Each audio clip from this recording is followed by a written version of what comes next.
You're listening to the Angry Marks Podcast Network. With me on the line at this time is my co-host and the lead recapper for the WWE SmackDown recap every Friday night, Mr. Nikolai. Hello, can you hear me? Yes, we can hear you now. At least we got our introduction music on the air this week. Oh, good, and I wasn't even available to hear it. Yeah, thanks a lot. Also joining us on the line this evening, he is one half of the great co-hosting team over on QC Wrestling Radio, heard here every Saturday night on the Angry Marks Podcast Network, 11 p.m. Saturday nights. That would be Chess Army. I want to be a Hulkamania. What's up, guys? Oh, Jesus Christ. No, I don't want to read it. I don't want to hear anything more about Hulk Hogan. I've already read the latest rounds of Hulk Hogan's news with his battles with Linda, and wow, it's just sad and pathetic. Yeah, unfortunately. Yeah, I started reading about that, but, I just decided I didn't care anymore. Yeah, let me just take my own personal viewpoint here. I feel so sorry for Hulk Hogan.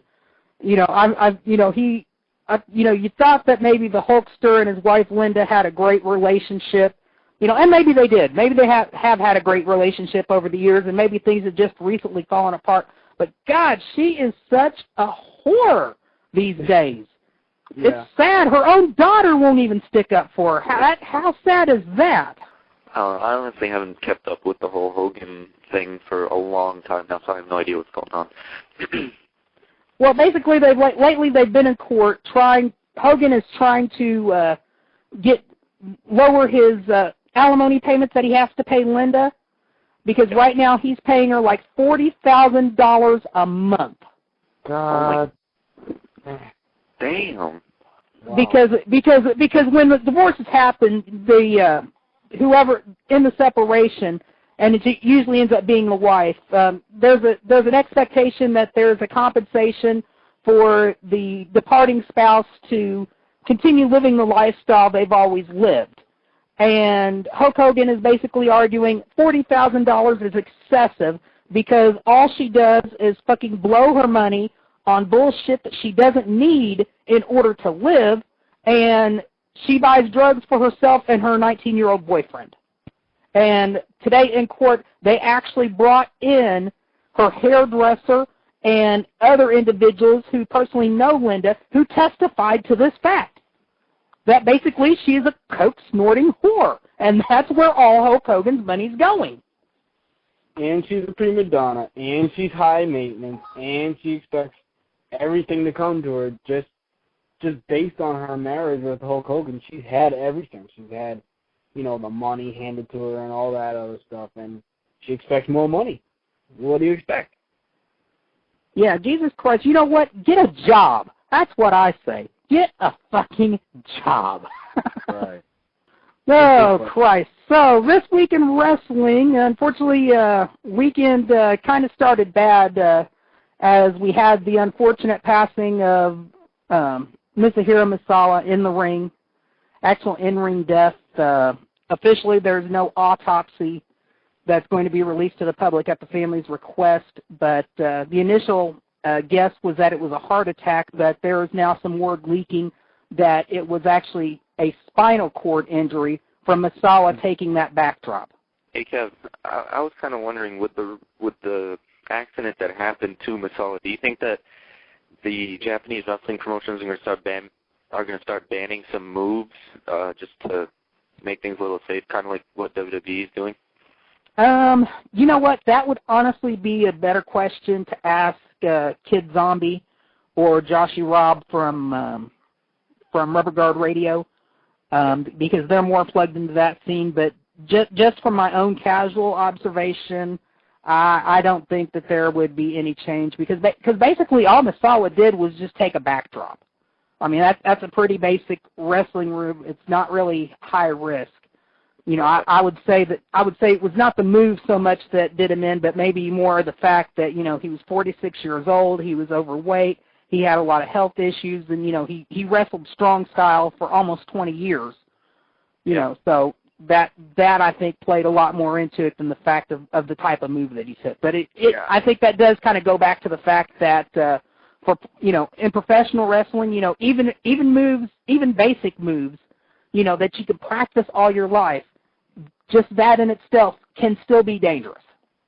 I saw the video of it on YouTube of the actual incident, and it's disturbing. I mean, I don't recommend watching it because it really, you get a kind of a sinking feeling in your stomach because this is a man that, I mean, people are saying he died in the ring. This is something that I don't think has ever happened in pro wrestling before, so it's, like I said, it's really disturbing to watch. Well, we've not had an in-ring death in a very long time, but it has been known to happen on occasion. So it is just very, very sad and very disturbing when any kind of accident happens, especially one that ends up leading to the death of an individual, especially an individual who is so well known and so beloved to the whole wrestling world, not just the Japanese pro wrestling scene, but the entire world. This man is a legend. Yeah, definitely. And it's a big loss to everybody that is a big fan of Japanese wrestling. I'm like you, Kev. I'm more of a casual fan. I have seen it before. I follow it casually. And, if you're a hardcore Japanese fan or if you live in Japan and you're watching wrestling, this is definitely a huge loss. Yes, indeed. So, our heart goes out to the Misawa family, and to all the fans who really loved him and all the workers who got to work with him. It's definitely a big loss. So. Yeah, and it's especially sad, hearing about anybody passing away, let alone inside the ring. I mean, that's just the topping. Yeah. Yeah, and apparently there was another death on the Japanese scene this past weekend as well. A well-known referee, and I was trying to pull up the story on him just to get his name, and apparently my computer... here it is. Well, hang on just a second as my damn slow-ass computer pulls this up. Ted Tanabe. He was a referee for Osaka Pro Wrestling. He was 46 years old, and apparently he suffered a heart attack this weekend as well while he was officiating a match.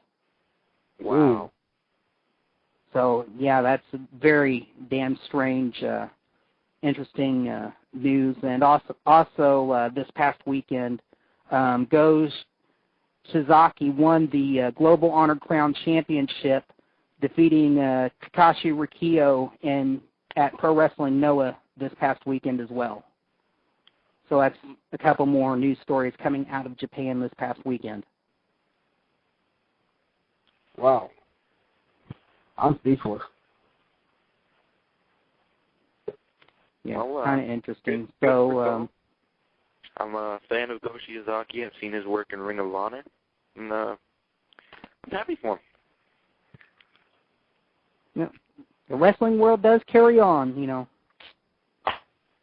and that's how most wrestlers would prefer it to happen. Yep. So anyway, trying to pick this. What's that?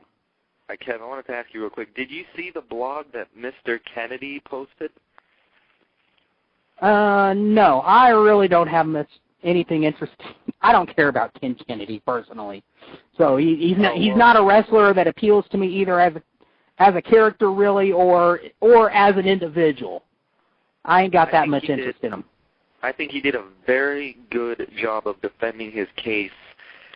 He really explained why he got injured all those times, and honestly, I don't know if maybe he just sugarcoated or he switched the story around a little bit, but Kennedy made it look like it wasn't his fault at all. Everybody. Okay, I may have to read this story then. Where is this story posted on his website? At ken-kennedy.com. Yeah, his official website. He posted a detailed blog on his release from WWE and all the injuries he sustained and all that. So I think he did a good job of explaining it. Whether or not all of it is true, I'm not 100% sure about, but only time will tell, I guess. Yeah.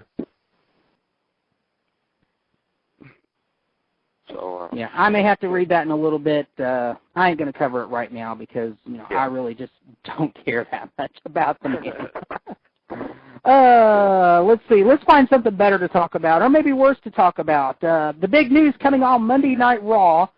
Well, a couple of big things. The first one being Triple H is now your World Heavyweight Champion yet again, 1 week back from his from Randy Orton taking him out. He has now recaptured the WWE Championship. That's back around his waist. The other bigger news is that Donald Trump is now the new kayfabe owner of Monday Night Raw. Wait, what? You need Randy Orton as the new WWE champion. Oh, okay.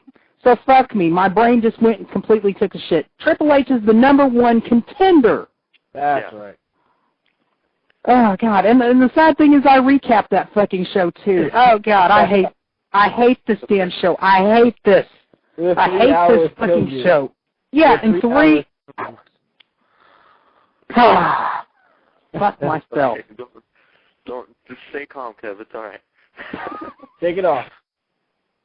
Yeah. We'll get back to. Well, I mean, God.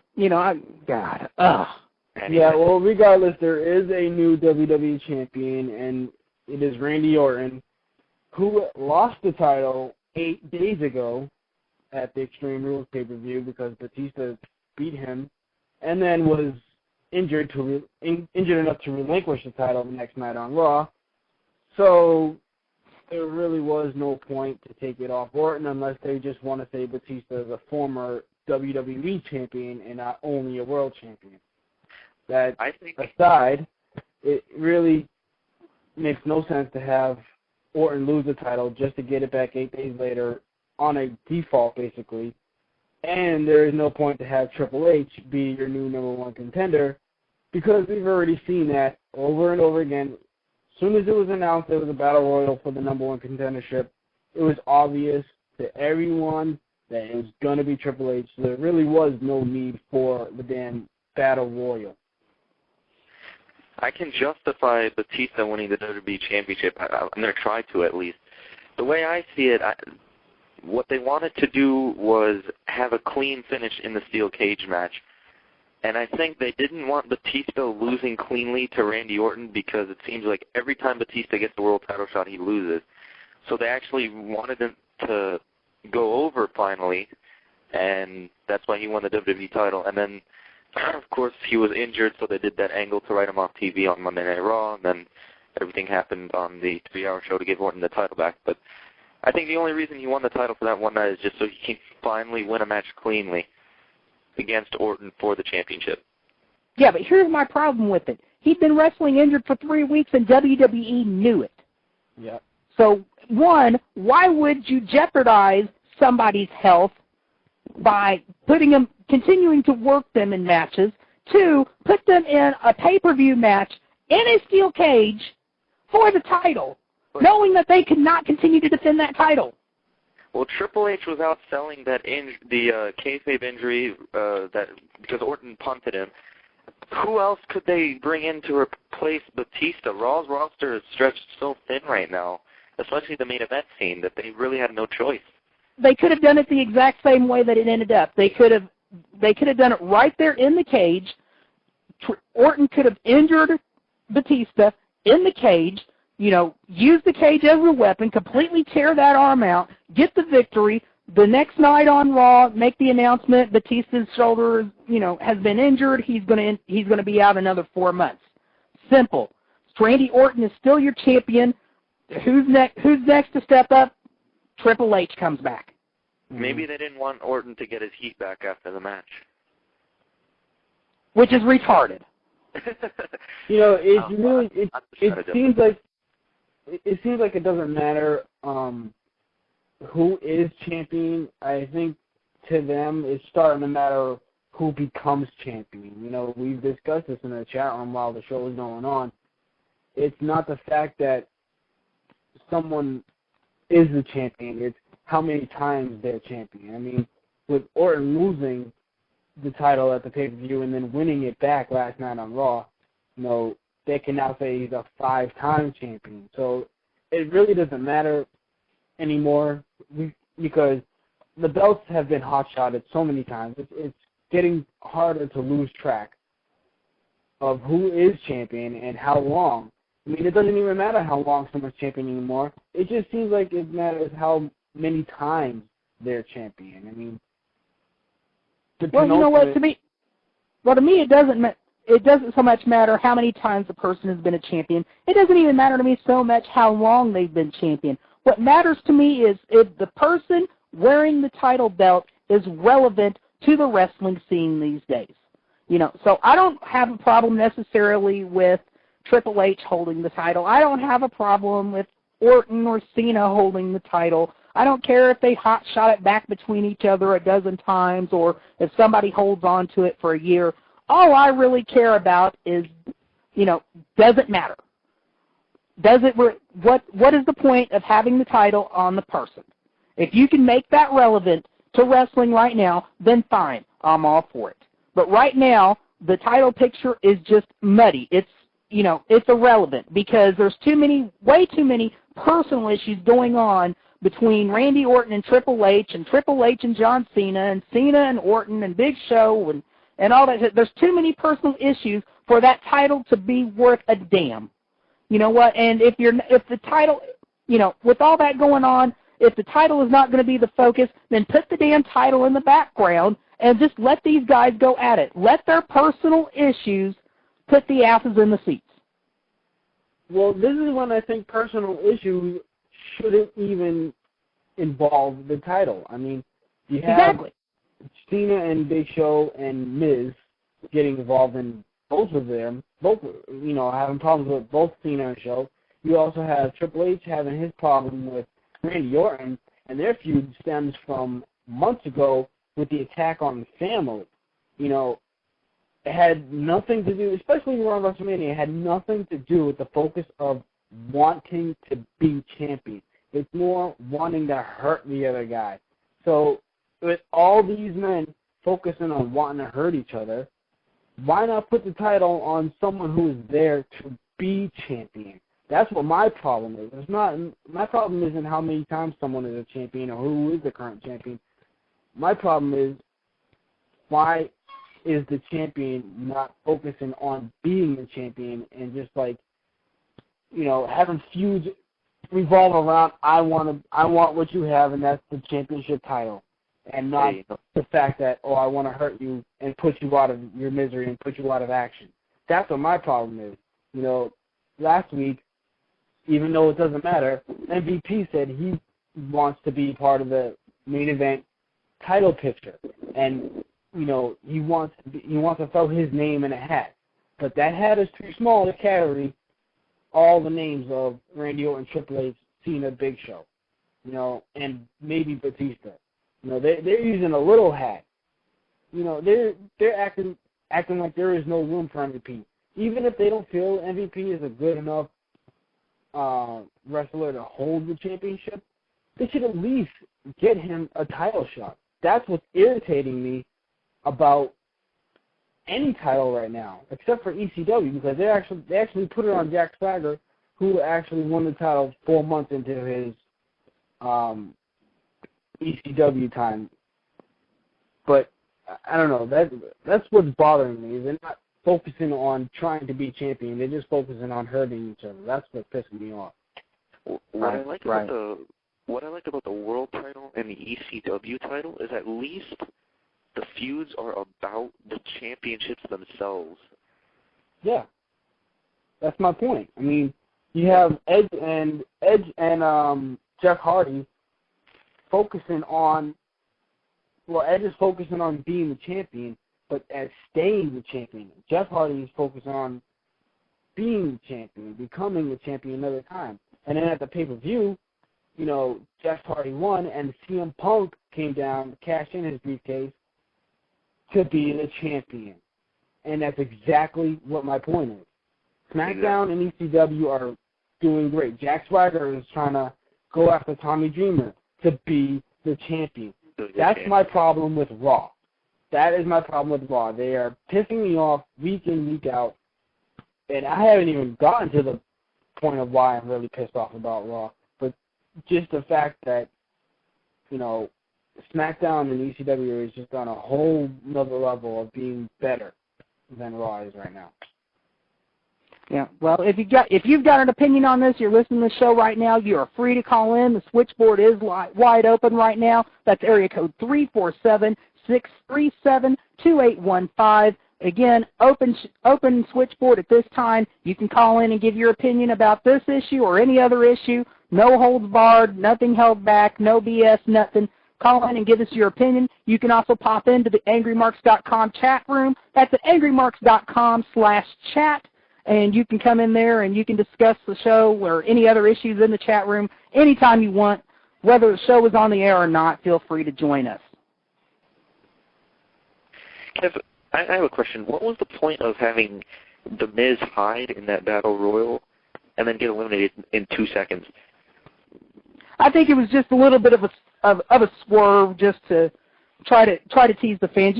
You see that every once in a while. And that's actually been an interesting bit of discussion on a couple of the message boards that I've been on as well.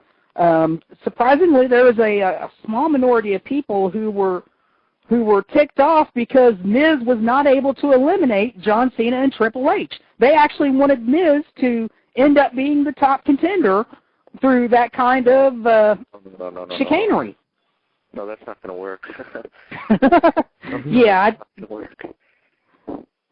Yeah, I tried to explain that to them, but you know, they weren't very convinced of my arguments that you just can't put a guy like Miz.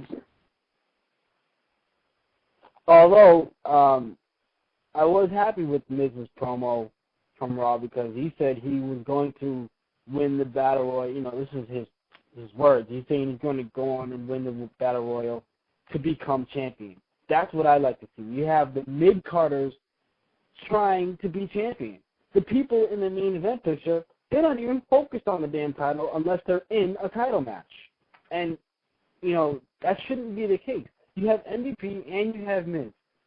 And, you know, whoever else is trying to shout their name out to put themselves in contention. But that's what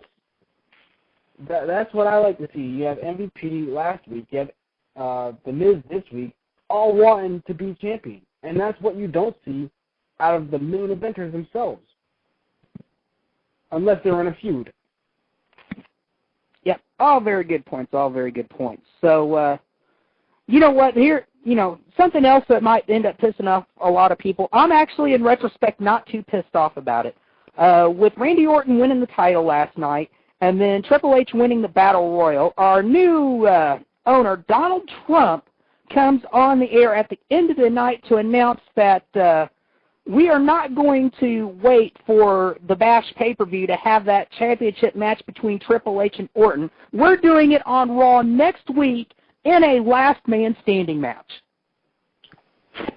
Okay, first of all, what is Donald Trump doing on a wrestling show? I understand he's friends with Vince, but this is just, it's stupid in my opinion.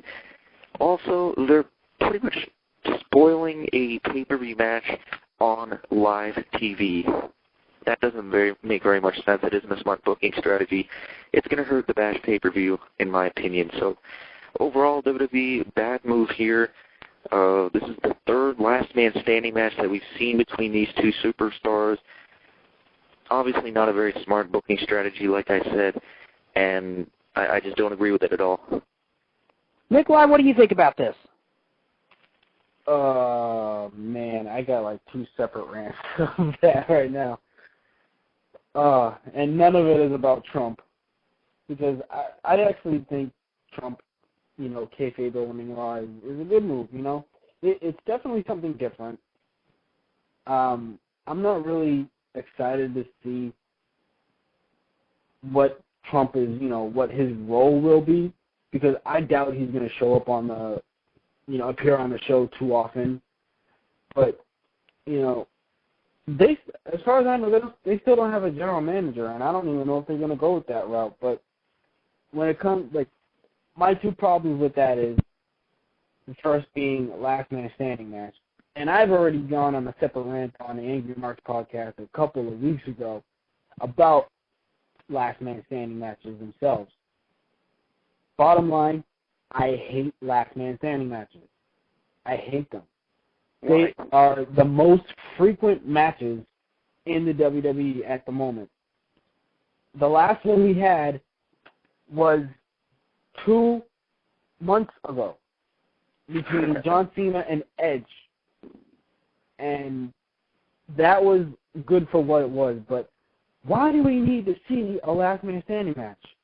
Let alone, and this is going to transition into my second rant, why does it have to be on free TV? You know, like Tess said earlier, you know, it's giving away a pay-per-view quality match. Stipulation matches should only be on pay-per-view. The only reason I could see it being on TV is if it's not for a title. But on, you know, and the fact that it's a WWE Championship match. We just had a WWE Championship match last night on free TV. 3 of them. That's pay-per-view quality right there. Last night's Raw was a pay-per-view with commercials. And the heavyweight title, not one of them was the main event. The main event was Triple H winning a Battle Royal. So what? Next week, you have a 2-hour pay-per-view. You know, you have Raw with no commercials and a WWE Championship last man standing match as the main event. There is no reason to order the Bash anymore. Not that I had planned on it, because I just watched Extreme Rules. I don't need to watch the Bash now. Now with the championship match on TV next week, and only 2 matches listed, they don't even care about the Bash. They should just cancel that pay-per-view and just go straight into next month, Night of Champions, because there really is no reason for the Bash, you know, except for the only reason I would actually watch it is for the 2 matches they've announced, and it's the Unified Tag Titles with Priceless and the Colognes, and the World Title match of CM Punk and Jeff Hardy. Those are the only 2 matches, and those are the only ones I want to see anyway, because I'm pretty sure that after next week's Raw, Triple H and Orton are going to fight yet again at the Bash, and I really could care less right now. I'm dying to see a new feud. Well, you know what? Here's my opinion on it, and here's why I'm going to disagree with you. Why I'm not going to have a problem with this being on TV this next coming week. First of all, I'm already not ordering the Bash. I don't care what fucking matches they throw on that card. WWE has thrown up enough bullshit on these pay-per-views, and there's too many goddamn pay-per-views. I am definitely not paying for this one, especially when you've got Night of Champions coming up where all the titles are going to be on the line. All the titles are going to be on the line. That is a much bigger card than anything they could figure up dish up for the Bash. So, fuck it. I'm already not watching the Bash. So, it doesn't matter if they don't have that championship match on that card. Second of all, I'm glad that they're putting this match on free TV for next week, simply for the fact that I don't have to pay to watch another fucking last man standing match on another pay-per-view. We did a last man standing match 2 pay-per-views ago. We did a last man standing match 2 pay-per-views before that, and then we had a last man standing match the pay-per-view before that. Too many fucking last man standing matches. I ain't paying for that shit. Forget it. So fine, put it on free TV if you want. I don't care. It's one more reason for me not to watch that shitty pay-per-view. It just gets to the point of, like, what do they really care about more? TV ratings or pay-per-view buy rates? They're not really focusing on the pay-per-views anymore. Hell, I haven't even seen any promotions for the Bash. But they're putting all this stuff on TV, you know, 3 heavyweight championship matches 1 week. Last man standing title match the week after. I mean, it's like they're caring more about their TV ratings. You know, if they really cared about pay-per-view buy rates and if they really want to give back to the fans, lower the freaking prices of the pay-per-views themselves. Nick, you say they didn't promote the Bash? You know that mini Titantron? They got a Bash logo on there. Yeah. The camera's not always focused on that, though. That's their problem. Yeah, the real problem is the fact that this time of year they've got just way too many damn pay-per-views. So, if they don't promote the Bash, I can understand why, just simply because they've got too much other shit going on constantly. I think they're just going into this knowing that there was going to be a low buy rate for it anyway. So, there's not too much reason to put any effort into it because, probably the majority of the effort that they put into it would end up being wasted. So if they don't have to expend too much energy on it, I think that's probably what they're going to do. The only reason they're probably even still doing this pay-per-view is probably just out of obligation to the pay-per-view operators themselves because, it was scheduled, it's expected, so, let's just go ahead and do the damn deal. If they're going to do this many pay-per-views, why don't they bring back the brand exclusive pay-per-views? I think that's kind of because of the fact that the novelty of the brand exclusiveness has definitely kind of worn out, and so I don't think they were doing that well either because some people weren't watching SmackDown. Like a lot of people were watching more of Raw. Some people weren't watching SmackDown because, to be honest, it really wasn't good 2 years ago. So that's why they got rid of that because they put both Raw and SmackDown and ECW on one pay-per-view so that people heard of the major feud going on the other shows, and then they could see it on the pay-per-view itself. Like if you have a SmackDown-only pay-per-view and it didn't have a lot of viewers in the first place, a lot of people probably weren't going to the pay-per-views where they were held, let alone ordering it. So I think that's one of the issues with it. Yeah, from a business standpoint, it's not a good idea, but I think from a booking standpoint, it makes a lot more sense. Anyway, go ahead. Yeah, they did a good job. Like, they got rid of New Year's Revolution, which was a good idea, because that was 15 pay-per-views. They're now down to 14. I think the reason why we're seeing like these pay-per-views so close together is not only that there's 14 pay-per-views out of the 12 months, but the fact that WrestleMania is held in April when you have nothing going on in March. They have the whole build-up. I mean, this past No Way Out was in mid-February, and they built WrestleMania all the way up to the first week of April. They built up all through March and had nothing going on there.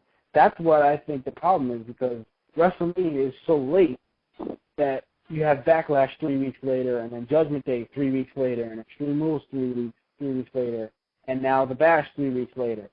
So that's why the pay-per-views are so frequent. I mean, Extreme Rules is the extra pay-per-view along with Cyber Sunday. Those are the two extras that they added, the stipulation pay-per-views. So I don't mind those. I think what they should get rid of is the Bash because, I don't see any reason to keep that pay-per-view around anymore. It's just either that or Judgment Day, but Judgment Day has a better name than the Bash. Yeah. What a pathetic name. So yeah, they've really cut that pay-per-view off at the balls. I mean, there's nothing left of that pay-per-view. It's done for. So yeah, they need to put WrestleMania back in March. Leave it out of April. Leave that only for Backlash, and that way they can space out these pay-per-views that are getting so clumped together. I mean, but I don't think it's so much of a problem with WrestleMania because WrestleMania has always been booked either the last weekend in March or the first weekend in April, and that kind of has to do with just being able to get that scheduled into the whatever venue that you want to go to, and that's become a little tougher, especially the last couple years where WWE is really starting to work very close with their host cities to do that, starting back, several years ago with the pay-per-view, with the WrestleMania that they did in Chicago.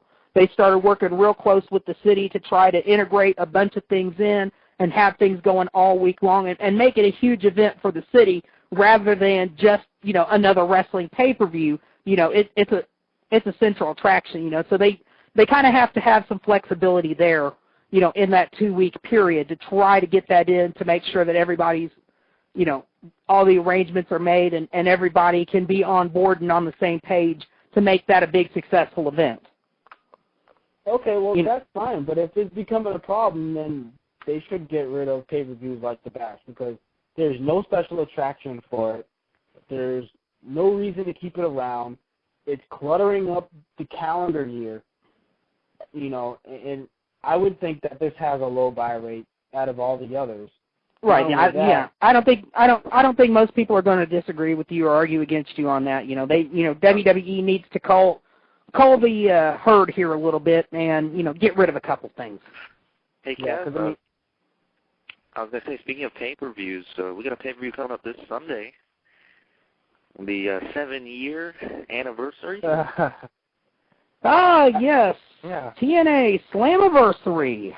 I actually thought that was last weekend.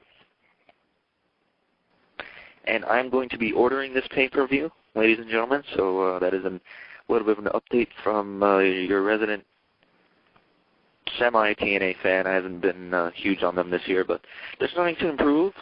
Lately, they've been putting on some better impacts, and the last 2 pay-per-views have delivered, so hopefully TNA is getting back on track here.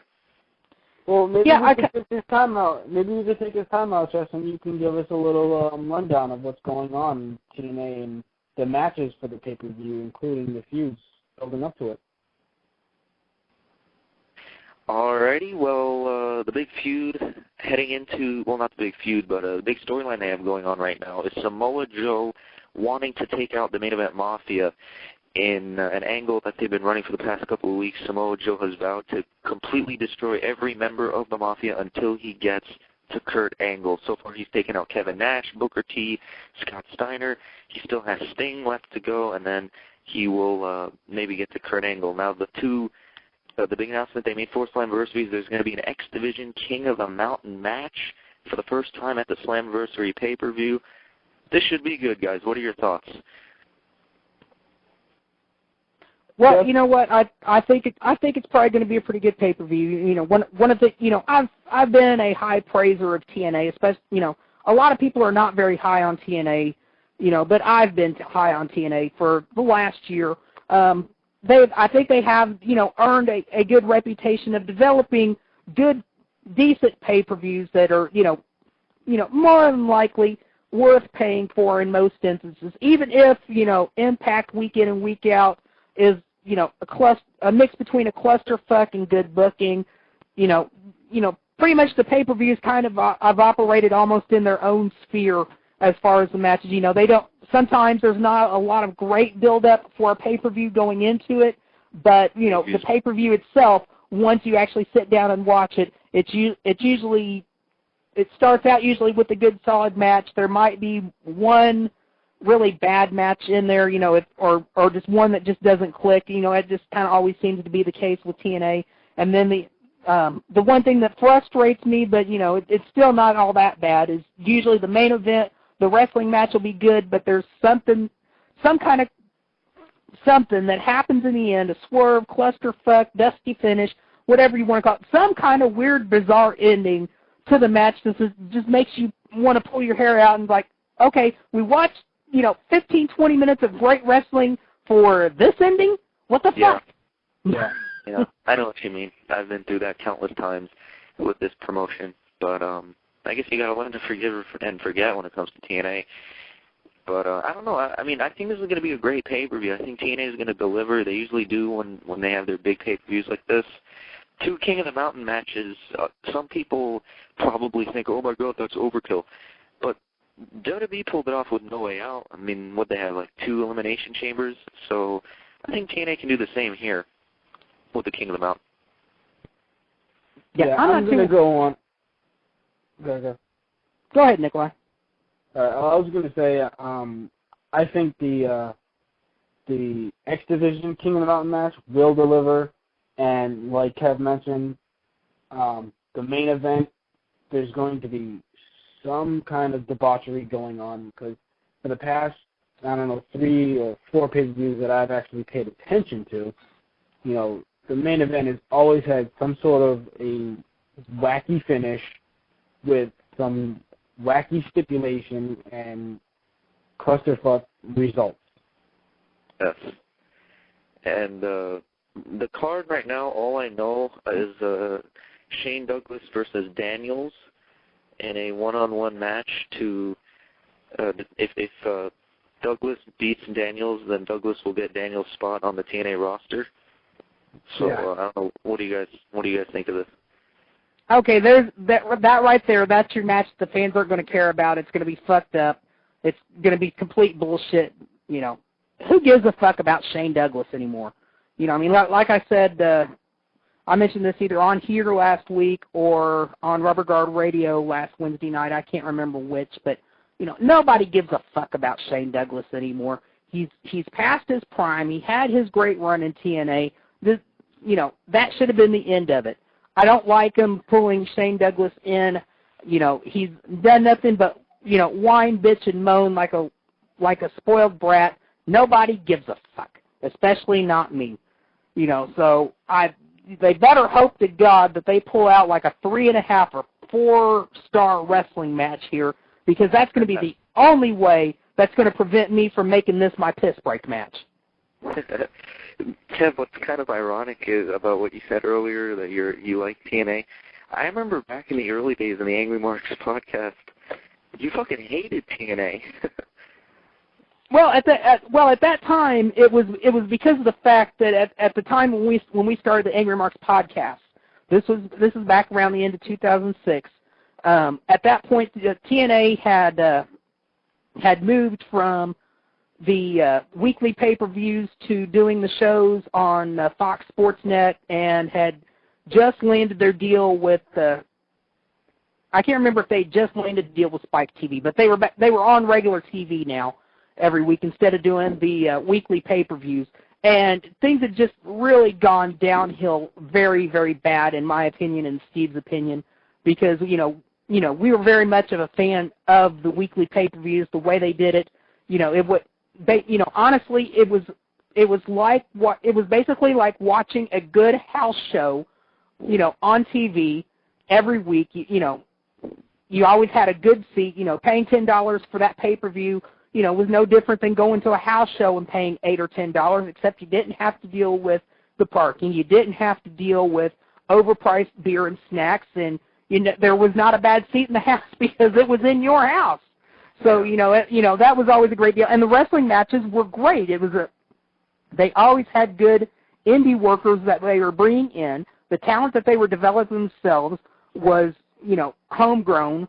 And, they were working very hard to put that show over week in and week out. So, it was great to watch them be an underdog, just trying to build that company up from out of nothing. You don't get to see that very often. So, we love that. But after they had moved to Fox Sports, it's just they started getting lazy with their booking. The booking situation was changing around way too much. Was it Vince Russo? Was it Dusty Rhodes? Was it Dutch Mantel? Was it guest booker of the week?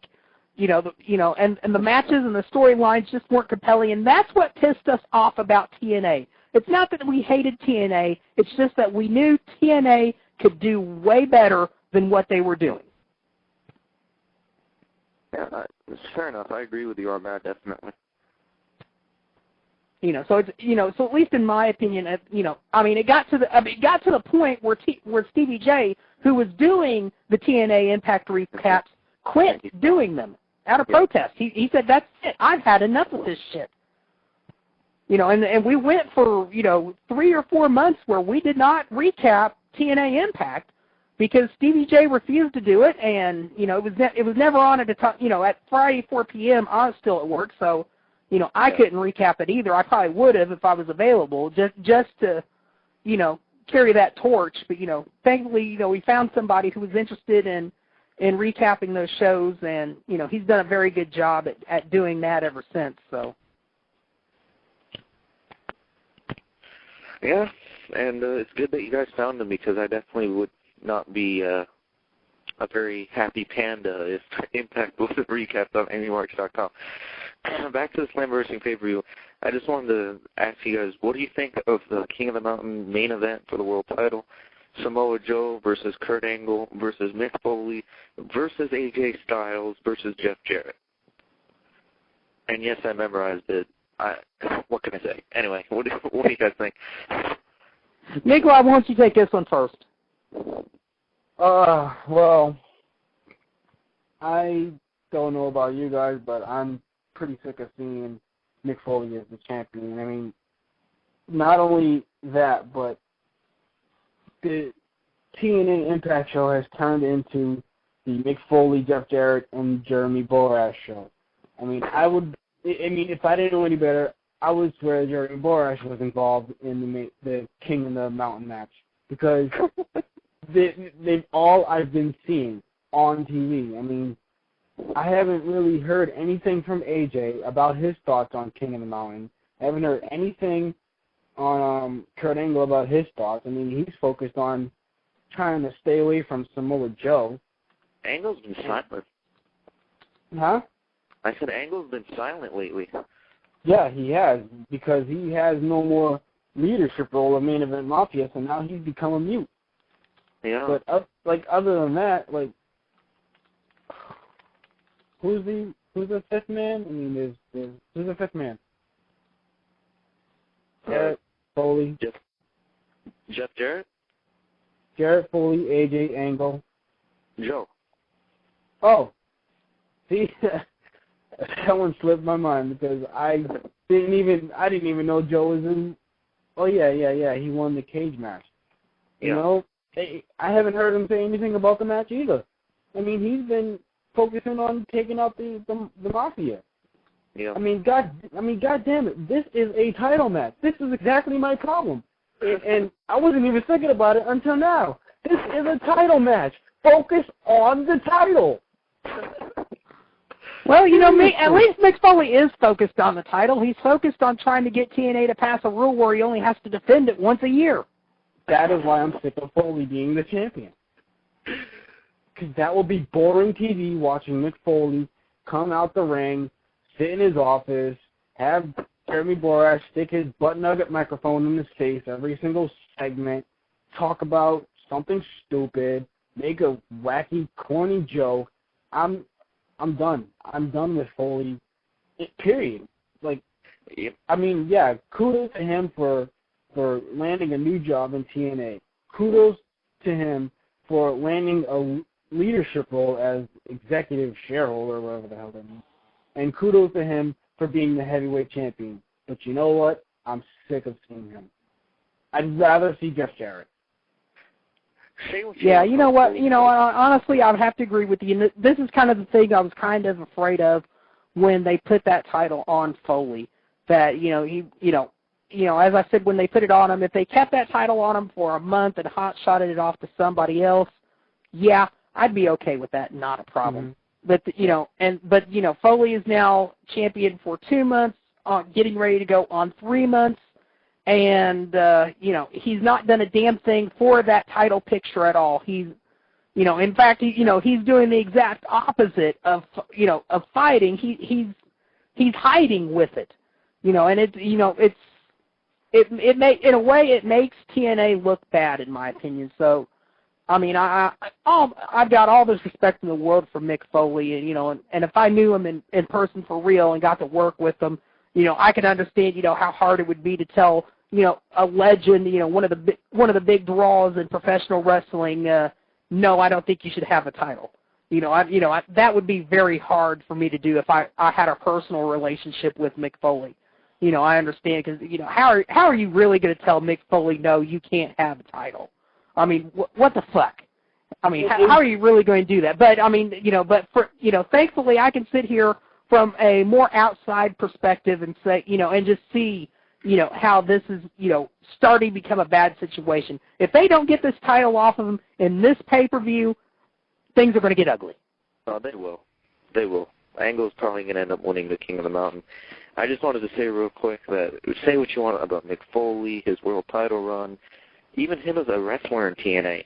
I'm loving his promos. I found it hilarious when he kept mentioning his 25 big ones on Impact a couple of weeks ago, him singing Tweak It. It's been very entertaining. Well, I'm glad you're entertained, because I'm not. For me. Well, I don't have I don't have a problem with Mick Foley as sideshow entertainment. I don't have a problem with him as being executive shareholder or, special referee, fuck it. I don't care if they give him his own 5-minute segment on the show and he runs around and tells old war stories or, does interviews or whatever, because he is an legitimately entertaining person, but the fact is he is holding up this show and hogging so much of the light, and he's got the title on him. I mean, it is almost worse than if the owner of a wrestling company holds the heavyweight title and demands to be in the main event every week. It's shit like that just turns you off. I mean, we did this shit in WCW, and we've done this shit in WWE, and just about every damn indie promotion, with maybe the exception of Ring of Honor, has done that angle, to death plenty of times. We don't need to see that style of story rehashed in TNA again. God damn it, it is 2009. Get something fresh going already. Well, see, you made the point of what I actually wanted to say. Like, I didn't really explain myself too well, but Foley's antics and singing and segments, all right, yeah, he is entertaining, but it would be entertaining if he wasn't on every single backstage segment. If, like you said, if he had like a 5-minute segment or even a 15-minute promo, I wouldn't even have a problem with it. But the fact is, you see him in the ring, you see him backstage, and then you see him in his office, and then you see him talking to Jarrett, and then you see him back in the ring. That's when it gets aggravating. Less is more. And if I see less of Foley acting like a goof, then it wouldn't bother me so much to see him every single time. Like Kev said, he's taking up time. He's holding up the show. Give that time for somebody else. And I mean, you see Foley on every other segment. You see Jeff Jarrett. You see Jeremy Borash on every other segment. But yet you see a hot star, who's actually showing some emotion in Eric Young. And that is what's entertaining me. And when he slapped the shit out of Jeremy Borash last week, I stood up and applauded, because that was the most intense I've seen Eric Young, and I enjoyed seeing that. There is a time and place for everything. You have the new seriousness of Eric Young and the foolishness, the silliness of Mick Foley. Give us an equal balance of that and not constant Foley and Jarrett. That's what my problem is with that. I have 2 questions. First, why is Eric Young's voice so weird? And second, who do you guys think is going to win? I picked Kurt Angle. Well, part of the reason Eric Young's voice is so weird on camera is because naturally in real life he has a real soft-spoken voice, and really a soft-spoken wrestling character just doesn't go over. So he kind of has to sound a little bit angrier. He has to sound a little bit louder than what he normally is. So that does come off just a little bit odd. But if the alternative to that is if he was used his regular voice, he'd just come across as timid, weak. Wouldn't be an interesting character at all. Well, as for the King of the Mountain match, I would actually like to see, and I just remembered that he is already a champion, a Legends champion. I would rather see AJ Styles win the King of the Mountain match. Whether he has this ridiculous Legends title or not, be a double champion. That's not seen too often. I'd like to see that. Even if he didn't have the Legends title, I would still like to see AJ Styles win the match. the thing is, I see them having Angle win and then maybe building up towards Samoa Joe versus Kurt Angle at Bound for Glory, because TNA does use long-term booking, unlike that other company. So, I think it would be it'd be logical. I wouldn't mind seeing Joe versus Angle again. Those two usually put on a phenomenal match. So I think that's what they're going to be building up for. I think that's what they're going to be building up to at Bound for Glory, and it's going to start at Slammiversary. But, that's pretty much all there is for Slammiversary, I think. Only 3 matches announced so far.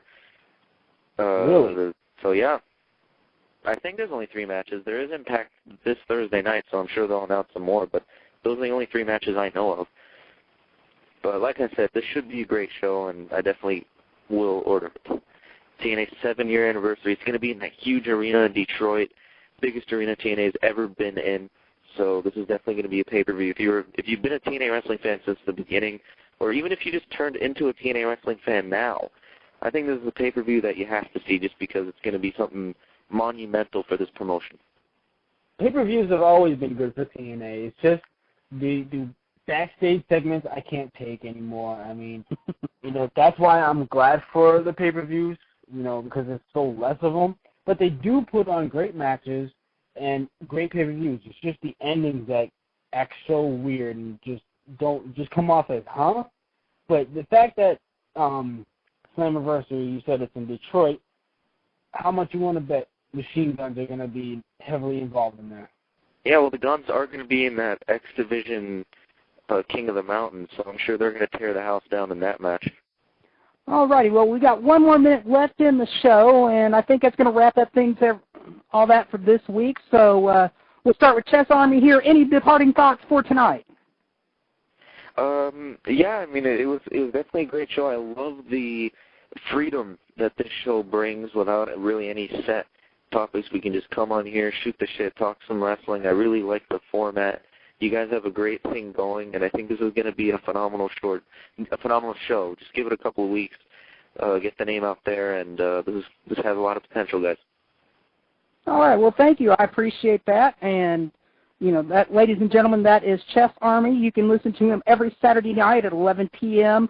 with QC Wrestling Radio, heard right here on the Angry Marks Podcast Network and Blog Talk Radio /QCW Wrestling. Nikolai, last thoughts. Well, I just want to add on and say, yep, this was a really good show. I think it flowed a lot smoother. This only being the 2nd episode, we're still, trying to make sure we're getting everything right. I had my problems before, calling into the show before it went on air. But, I made it on, and I just want to give a shout-out and a big thanks to Chess for calling in. That's what we want. We want listeners to call in with their thoughts on anything that's on their mind.